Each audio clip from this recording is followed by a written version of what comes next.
This recipe is for traditional ossobuco, the way that it would be made in a restaurant, the way that I've prepared it in restaurants that I've been the executive chef at. This is not a fast, easy recipe.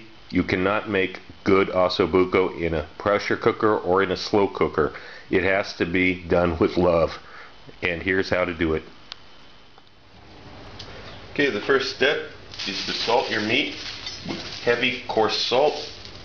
You salt it quite a lot. Much more than you think you're going to need, because this is the only salt the dish is going to get, and it's going to be cooking for a lot of meat here. This is some pretty thick pieces of meat. Now we're going to add flour. We're not adding any black pepper because of the amount of browning time this meat is going to have. The black pepper would actually burn, and that wouldn't be good. So we're also using much more flour than we would use with chicken, again because of the amount of braising time here, and it will absorb it. It will be fine. It's not like if you put this much flour on chicken, you're going to get gummy chicken at the end. You can get away with that with beef that's braised for a very long time. You just get a thicker sauce at the end. It's ready to brown. Okay, I'm using a high-sided 2-quart pan here. It has a relatively small surface area on the bottom, and there's a reason for this. Also, getting the pan very hot before I add enough olive oil to cover the bottom. The oil's smoking almost immediately. That's what we want. Now we're going to brown the pieces one at a time in the pan. As you can see, the surface of the pan is just a little bit bigger than the meat itself here.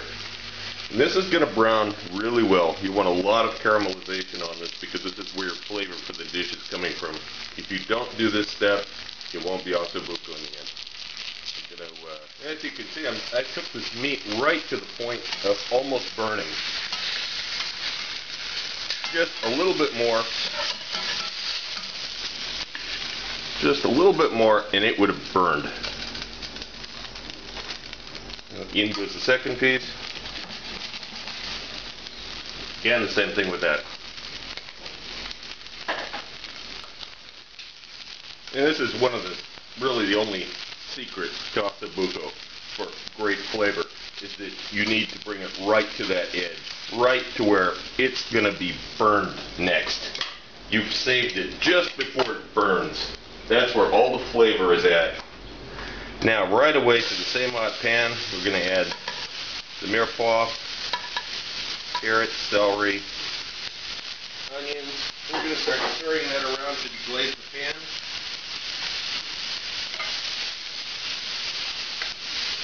Get all those brown bits up. And also to cook this down quite a lot. To reduce the heat just a little bit. It was on maximum, now it's medium high. This is going to cook until the vegetables are very soft.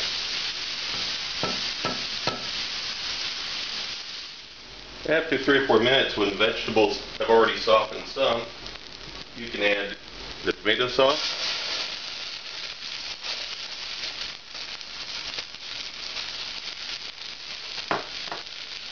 And about half of the garlic. This is how you build layers of flavor.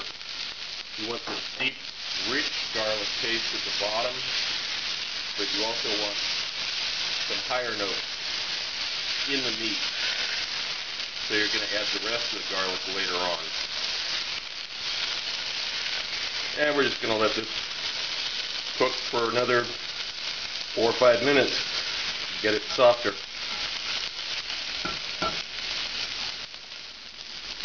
Okay, it's been a few minutes.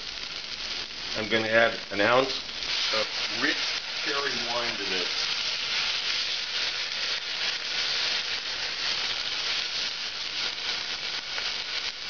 This is one of the ingredients that you don't see very often in recipes printed in English. The addition of wine and cognac is basic to the classic recipe, but for some reason it's not reported in most of the English language books.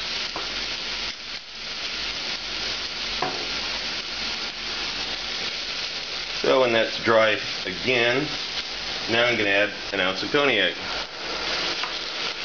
Now you could flambe this if you wanted to. It really doesn't need to, because it's going to be cooked for a while. The alcohol's going to burn off anyway.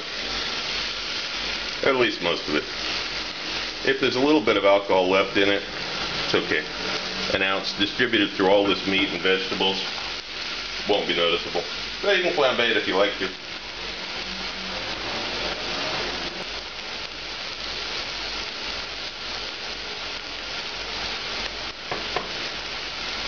Now we're going to add, pretty dry, we're going to add a cup of white wine. Now you might think red wine would be good because the sauce is dark. The problem with red wine in this recipe is that the flavors won't be bright in the end. You want to use white wine. I use a Chardonnay, but really ideally you would use an Italian wine. So you're going to bring this up to a boil, and then you're going to get it ready to put on the meat for the oven. Okay, I've got an oven-proof casserole dish here. I'm going to layer a little bit of the liquid down on the bottom. This will keep the meat from sticking to the pan. Then I'm going to put the pieces of meat back on top. As you can see, they're pretty seriously browned. Now we're going to put the rest of these vegetables over the top. You want to use the vegetables to cover the top of the meat so that as it braises, the braising juices run off the lid of the pan through the vegetables and down into the meat. You have to pile the vegetables up on top or you won't get the full impact of them being there. Now that we've got those there, we can go back and add the rest of that garlic that we didn't use before.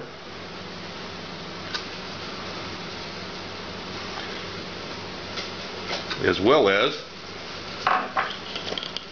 some rosemary. I use quite a lot of rosemary. This is about 1.5 teaspoons dried, which is really a lot. If it was fresh rosemary, that would be quite a few sprigs. And that's it. You put the lid on and it's ready for the oven. Going to braise it at a pretty low temperature for about 3 hours.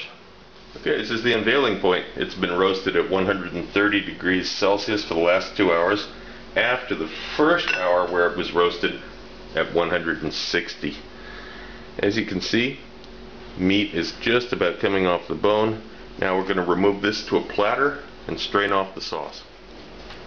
Okay, sauce has been strained. We're going to transfer this liquid into a can to reduce it, to make it thick. As for what to do with these solids, well, they're a little bit goopy. You could put them on the meat as well. Honestly, I just toss them. The meat's already covered with vegetables that are much better tasting than these. But there's nothing wrong with them. You can eat them if you want to. So the sauce is reducing, and now we're going to make the gremolata. Little minced parsley,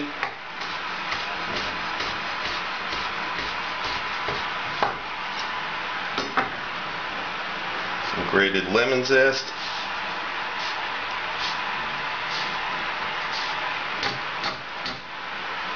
and some crushed garlic. It's one of the few times I actually use crushed garlic, but in a gremolata it makes perfect sense. And finally, a little olive oil, and just mix this up on the board. Very simple, classic garnish. Goes right over the top just before you're serving it. As soon as the sauce is done reducing, we'll continue. Okay, the sauce is very thick now. This is also quite salty and very strong flavored, so you're not going to use very much of it. This is just going to be a little bit on the plate underneath the meat. And here we have our finished dish, traditional ossobuco.